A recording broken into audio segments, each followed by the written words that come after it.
কাজটি করতেছি। অবশ্য এখানে প্রথম অবস্থায় আমরা এলবো দিয়ে এখানে যে চৌবাচ্চাটি রয়েছে এখানে এলবো দিয়ে উঠাই দিয়েছিলাম। অবশ্য লাইন বাড়ির যে পানি যে এই বাসার পানি নামে যাবে আলাদা করে লাইন এ পাশে দেওয়ার কথা ছিল, কিন্তু পরবর্তীতে আমরা রাজমিস্ত্রি ভাইদের সঙ্গে পরামর্শ করে এই পাশে যে গোয়ালের লাইন এটার সঙ্গে অ্যাড করার কথা ছিল, এখন হবে না। যে গোয়ালের যে মোয়ালের পাইপ টাইপ থাকবে সম্পূর্ণ এটা আলাদা করে সেট আপ দেবো আমরা।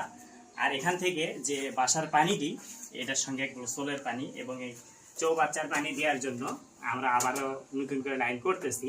এখানে শুধু চৌবাচ্চাতে একটা 4 ইঞ্চি পাইপ দিয়েছিল, যে এইভাবে আমরা দিয়েছিলাম অবশ্য, কিন্তু পরবর্তীতে আমাদের লাইনটি আবার কেটে করার একটি উদ্দেশ্য হচ্ছে, সেটি হচ্ছে বাসার পানি, এই বাড়ির পানি আর এই চৌবাচ্চা এবং গোসলের পানি এক পাইপ দিয়ে বের হবে।